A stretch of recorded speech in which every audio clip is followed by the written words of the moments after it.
Hello friends, welcome to Siri foods. ఇవాళ వీడియోలో 2 రకాల హోటల్ స్టైల్లో చేసుకునే అద్భుతమైన చట్నీలని ఎలా తయారు చేసుకోవాలో సింపుల్గా ఈ వీడియోలో చూపిస్తాను. అన్ని రకాల టిఫిన్లోకి కూడా సూపర్గా ఉంటాయి. ముందుగా పల్లీ చట్నీ ఎలా తయారు చేయాలో చూసేద్దాం. పల్లీ చట్నీని ఎలా తయారు చేసుకోవాలో చూపిస్తానండి. చాలా టేస్టీగా ఉంటుంది. పల్లీ చట్నీ చేసుకోవడానికి స్టవ్ ఆన్ చేసి ఒక మూకుడు పెట్టుకుని అది హీట్ అయిన తర్వాత 2 టీ స్పూన్ల నూనెను వేసి వేడి చేసుకోవాలి. అది వేడైన తర్వాత 6 వెల్లుల్లి రెబ్బలు, 6 పచ్చిమిరపకాయలని ఇలా కట్ చేసుకుని వేసుకుని 1 నిమిషం పాటు వేయించుకోవాలి. మంటని మీడియం ఫ్లేమ్లో ఉంచుకుని చేసుకోవాలండి. ఇవి 2 కాస్త వేగిన తర్వాత 1 టీ స్పూన్ జీలకర్రను వేసుకుని వేయించుకోవాలి. ఇక్కడ పచ్చిమిరపకాయలు బాగా వేగిపోయిన తర్వాత ఒక చిన్న కప్పుతోటి 1 కప్పుడు పల్లీలను వేసుకుని మంటని మీడియం ఫ్లేమ్లోనే ఉంచుకుని వేగనివ్వాలి. పల్లీలు సరిగా వేగకపోతే చట్నీ అంత టేస్ట్గా ఉండదండి. పల్లీలు బాగా వేగితేనే చట్నీ చాలా టేస్టీగా ఉంటుంది. అందుకని మీడియం ఫ్లేమ్లో పెట్టుకుని వేయించుకోవాలి. అవి వేగడానికి కొంచెం టైం పడుతుంది. అవి కొంచెం వేగిన తర్వాత 1 రెబ్బ కరివేపాకుని కూడా వేసుకుని వేయించుకోండి.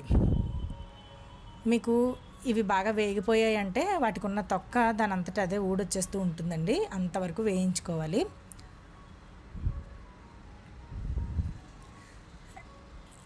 ఇవి వేయించేసుకున్న తర్వాత ఒక గింజ పట్టుకుని చూస్తే మీకు అది బ్రౌన్ కలర్లోకి మారుతుంది. అంటే బాగా వేగిపోయినట్టు. లేకపోతే నోట్లో వేసుకుని చూసినా కూడా పచ్చిగా ఉందా వేగిపోయిందా అనేది తెలుస్తుంది. చూడండి, ఇలా ఈజీగా తొక్క అనేది వచ్చేస్తుంది.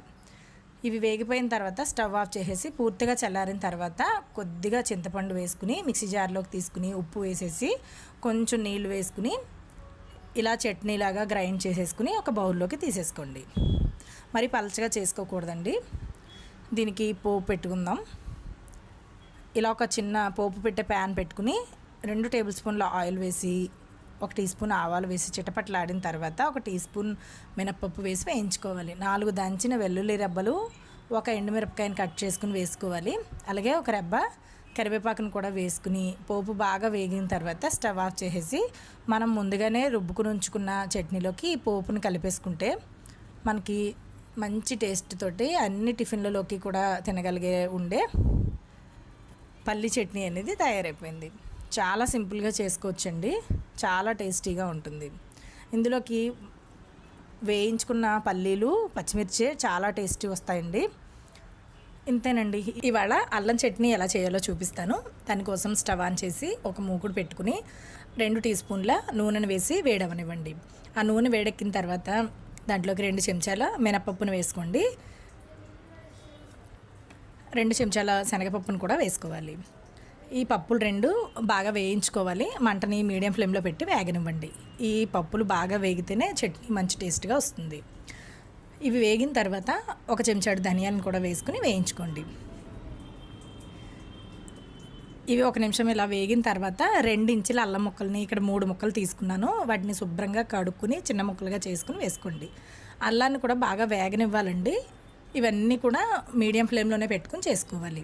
అల్లం బాగా వేగితే టేస్టీగా బాగుంటుంది. దాని యొక్క ఘాటు కూడా కొంచెం తగ్గి చట్నీ రుచిగా ఉంటుంది. అల్లం వేగిన తర్వాత 6 వెల్లుల్లి రెబ్బలు, 12 ఎండుమిరపకాయలని వేసేసి మరొక నిమిషం పాటు మరలా వేయించండి. ఇప్పుడు 2 రెబ్బల కరివేపాకును కూడా వేసి వేయించండి. ఇలా ఇవన్నీ కూడా వేగిన తర్వాత దీంట్లోకి చిన్న నిమ్మకాయ సైజ్ అంతా చింతపండును తీసుకోండి. ఇక్కడ చూపిస్తున్నాను కదా, ఇంత అయితే సరిపోతుంది. ఈ చింతపండుని ఈ విధంగా విడదీసేసి ఆ మూకుట్లోకి వేసి తర్వాత 2 టేబుల్ స్పూన్ల తురిమిన బెల్లాన్ని కూడా వేసుకోండి. అల్లం చట్నీకి కారం, పులుపు, తీపి కరెక్ట్గా ఉంటే చట్నీ రుచి చాలా బాగుంటుంది. చింతపండు కూడా వేసిన తర్వాత మరొక 1/2 నిమిషం పాటు ఇలా వేయించుకుని ఒక చిన్న గ్లాసుడు నీళ్ళని దీంట్లోకి వేసేసి ఒక 2 నిమిషాల పాటు మగ్గనివ్వండి. ఇలా మగ్గించుకోవడం వల్ల చింతపండు అలాగే ఎండుమిరపకాయలు కూడా కొంచెం మెత్తబడతాయి. మూత పెట్టేసి మగ్గించుకోండి.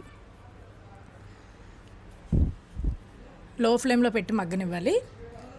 2 నిమిషాల తర్వాత మూత తీసేసి చూస్తే ఈ విధంగా ఉంటుంది కదా. ఇప్పుడు స్టవ్ ఆపేసి వీటిని పూర్తిగా చల్లారనివ్వండి. కొద్దిగా నీళ్లున్నా కూడా చల్లారేటప్పటికి కొంచెం దగ్గరికి వస్తుందండి, పర్వాలేదు. ఇది పూర్తిగా చల్లారిన తర్వాత మిక్సీ జార్ తీసుకుని ఇలా వేయించుకున్న అన్నిటిని కూడా మిక్సీలోకి వేసేసుకోవాలి. రుచికి సరిపడా ఉప్పు వేసుకుని మధ్య మధ్యలో నీళ్లు వేసుకుంటూ మెత్తగా చట్నీలా గ్రైండ్ చేసుకోవాలి. చూసారా, అల్లం చట్నీ తయారైపోయింది. ఉప్పు రుచి చూసుకోండి, సరిపోతే కొంచెం వేసుకుని మరొకసారి గ్రైండ్ చేసుకుని తీసుకోవచ్చు. దీనికి పోపు పెట్టుకుంటే మనకి అద్దిరిపోయి అల్లం చట్నీ తయారైపోతుందండి. పోపు కోసం ఒక ప్యాన్ పెట్టుకుని మరలా 2 టీ స్పూన్ల నూనె వేసి అది వేడయ్యాక 1 టీ స్పూన్ ఆవాలు వేసి చిటపట్లు ఆడనివ్వండి. తర్వాత 1 టీ స్పూన్ మినపప్పు, 1 టీ స్పూన్ శనగపప్పుని కూడా వేసేసుకోండి. తర్వాత 1 లేదా 2 ఎండుమిరపకాయలని ముక్కలుగా చేసి వేసుకోండి. 2 కరివేపాకు రెబ్బలను కూడా వేసుకోండి. మీకు నచ్చితే 5 వెల్లుల్లి రెబ్బలను కూడా దంచి వేసుకోవచ్చు. ఈ పోపు అంతా కూడా బాగా వేగిపోయిన తర్వాత మనం స్టవ్ ఆఫ్ చేసేసి మనం రుబ్బుకున్న చట్నీ ఉంది కదా, ఆ చట్నీని ఈ పోపులోకి వేసి కలిపేసుకోవడమే. ఇంకా పెనం వేడిగా ఉంటుంది కాబట్టి స్టవ్ ఆఫ్ చేసేసి కలుపుకోవాలి. స్టవ్ ఆపిన తర్వాత కూడా పెనం వేడిగా ఉంటుంది కదండి, దాంట్లో కలిసిపోతుంది. ఇలా కలిపేసుకుని దీన్ని సెపరేట్గా ఒక బౌల్లోకి తీసేసుకోవాలి. ఇంతేనండి, చాలా టేస్టీగా ఉండే అల్లం చట్నీ రెడీ అయిపోయింది. దీనికి కలర్ అనేది మనం వాడే ఎండుమిరపకాయలను బట్టి వస్తుందండి. కలర్ ఎలా వచ్చినా కూడా టేస్ట్ అయితే చాలా బాగా వస్తుంది. ఇంతేనండి, ఈ 2 రకాల చట్నీలని కూడా ఈ వీడియో చూసి మీరు ఇంట్లో ట్రై చేస్తే మీకు ఏ విధంగా వచ్చింది అనేది నాకు కమెంట్ సెక్షన్లో రాసి తెలియచేయండి. అలాగే ఇలాంటి రెసిపీస్ని మరింత సులువుగా టేస్టీ అండ్ యమ్మీగా నేర్చుకోవడానికి సిరి ఫుడ్స్ ఇన్ తెలుగు ఛానల్ని సబ్స్క్రైబ్ చేసుకోవడం మాత్రం మర్చిపోకండి. మరో మంచి వీడియోతో మళ్ళీ కలుస్తాను.